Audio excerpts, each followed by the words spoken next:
राहु काल क्या है समझने के लिए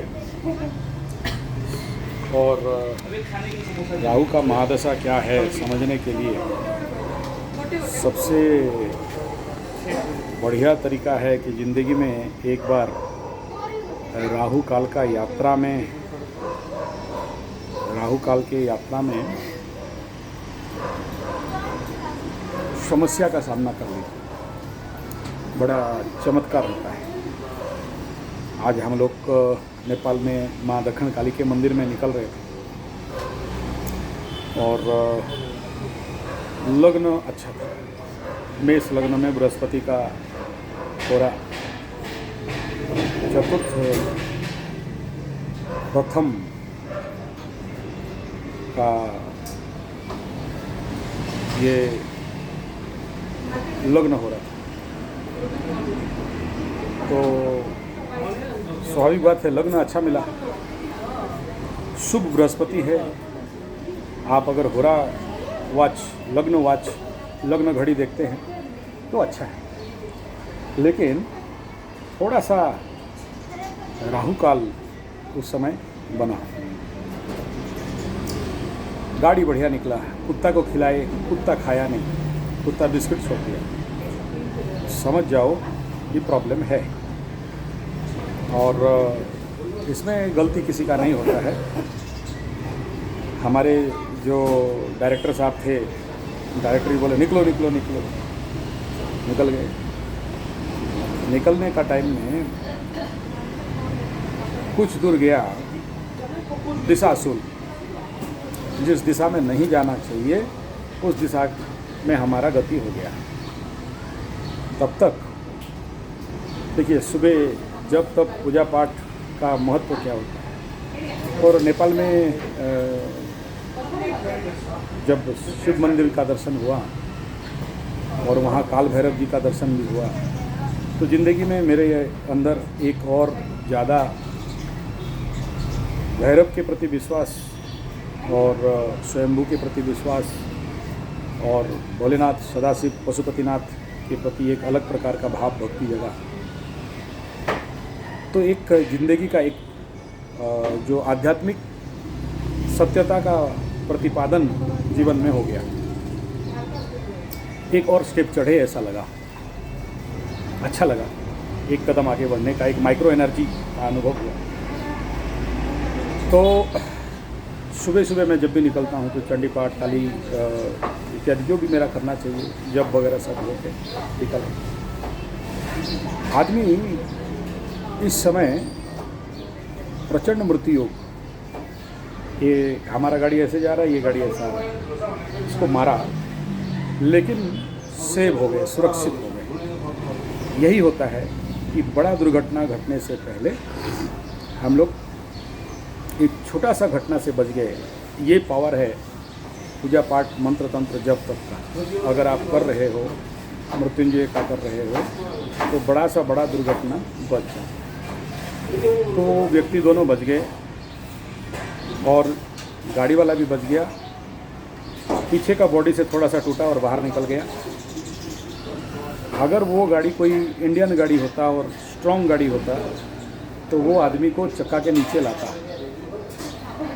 तो जस्ट ए सेकंड, एक फ्रिक्शन ऑफ सेकंड में बहुत बड़ा दुर्घटना और एक्सीडेंट से बच गया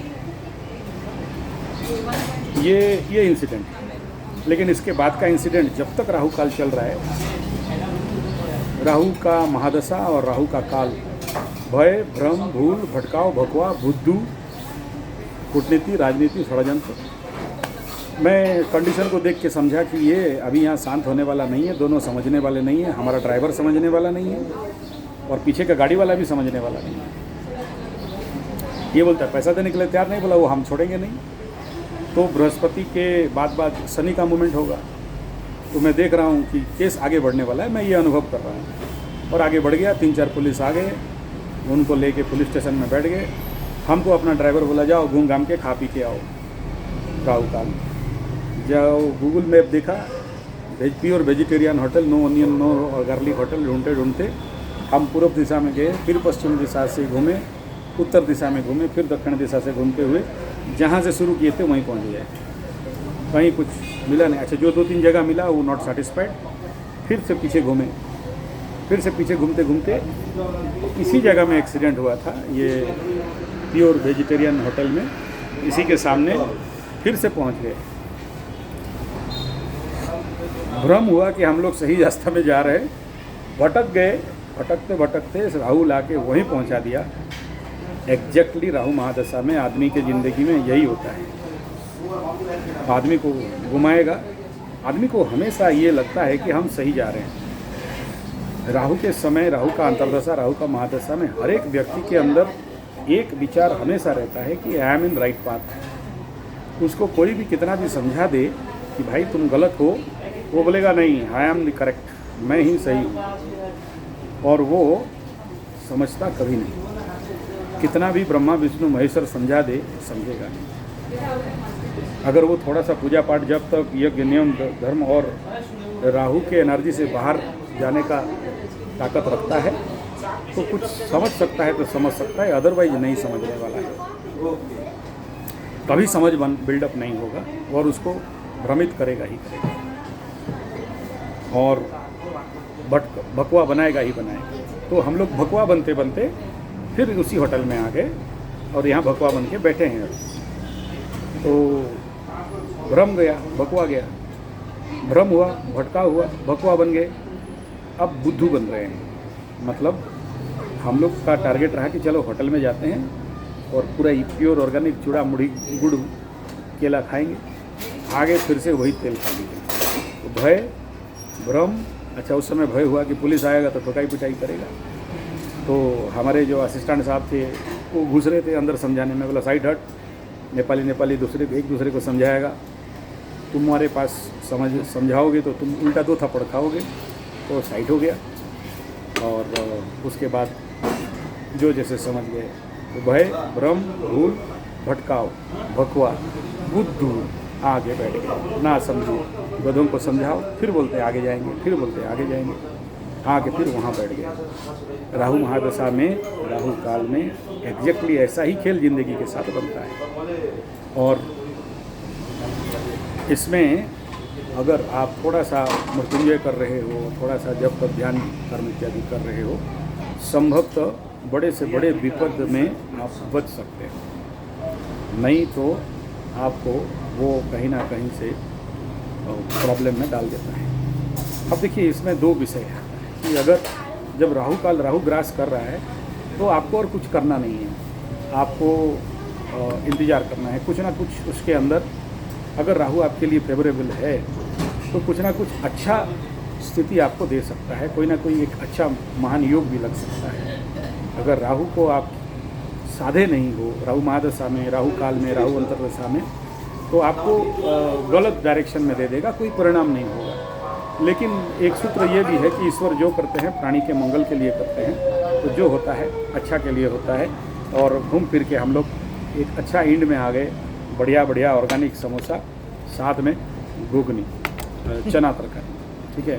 तो ये हम लोग आके यहाँ पहुँच गए बढ़िया से। और हमारा यहाँ होटल भी अच्छा है, साफ़ सुथरा है, शांति से बैठ के खाना खा रहे हैं।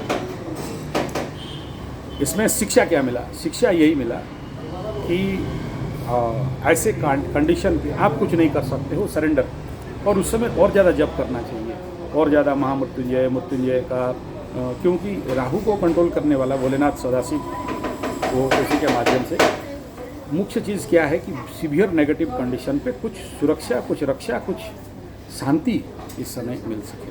तो फिर आपको मज़ा से देखना है जाप करते करते कि नौटंकी चल रहा है, राहु अपना खेल खेल रहा है और हम लोग देख रहे हैं दृष्टा साक्षी आत्मा बन के। तो ये इसका पूरा पॉइंट ऑफ व्यू है। यहाँ इतना बोलेंगे कि this is the power of मंत्र, इस समय लोग समझ सकते हैं। एक और बात इसमें आता है समझने के लिए, जब लोग ये नहीं समझ पाते हैं कि टाइम जोन खराब चल रहा है, जैसे हम लोग बोलते रास्ता खराब है, तो ऐसे ही समय काल अगर खराब चल रहा है तो व्यक्ति कितना भी क्या कर ले, वहाँ से निकलने के लिए एक ही चीज़ होता है, माला और भाला, आध्यात्मिक शक्ति और भक्ति का शक्ति। नहीं तो नहीं निकल, कितना पत्थर पिंधो, कितना क्या करो, काम नहीं देता है। तो यही जो अगर समझ जाए कि भाई ये काल है, टाइम जोन, अगर टाइम जोन को कैसे समझ सकते हैं तो आप सुरक्षित बाहर निकल सकते हैं। टाइम जोन को नहीं समझते हैं तो समझ लेना कि आपके लिए this is completely wrong, bad decision. और इसी बैड डिसीजन में लाइफ आगे चल के एक गलत डिसीजन आगे लंबा समय तक आपको बहुत सारा प्रॉब्लम में डाल देता है और आप वहाँ से बाहर निकल नहीं पाते हो और आपका आगे का ज़िंदगी स्पॉइल हो जाता है। जैसे आपको इंटरव्यू देना है, नौकरी ज्वाइन करना है, नया काम करना है, नया घर बनाना है, नया कोई भी शुरू कर रहे हो, अगर ऐसे ही गलत टाइम जोन हो गया तो whole over the life, whole over the journey, whole over the time, space and energy destroy कर देता है, जिसके लिए आप प्रॉब्लम में पड़ जाते हो। इसीलिए जिसको समझ में नहीं आए, कोई भी ऐसा एस्ट्रोलॉजी उससे देख लो, कोई भी ऐसा ज्योतिष उसे दिखा लो, समझा लो कि भाई रास्ता क्या बोल रहा है, स्पेस क्या बोल रहा है, टाइम क्या बोल रहा है, एनर्जी क्या बोल रहा है, ये तीनों को समझ में आ गए तो हम जैसे आज बच के बाहर निकल गए, आप लोग भी बच सकते हो। नहीं समझ में है, अज्ञानता है, मूर्खता है, इग्नोरेंस है, तो आप फंसे हुए उसी गोल मटोल में पड़े रहोगे और ज़िंदगी कहीं का नहीं रहेगा। धन हानि, प्राण पीड़ा, मान सम्मान का हानि, नुकसान, व्यय, खर्चा, क्षति। और अगर आपको समझ में आ गया तो आप सुरक्षित उस टाइम जोन से, उस डोम से, उस नेगेटिव डोम से बाहर निकल जाओगे एंड यू विल से धन्यवाद, नमस्कार।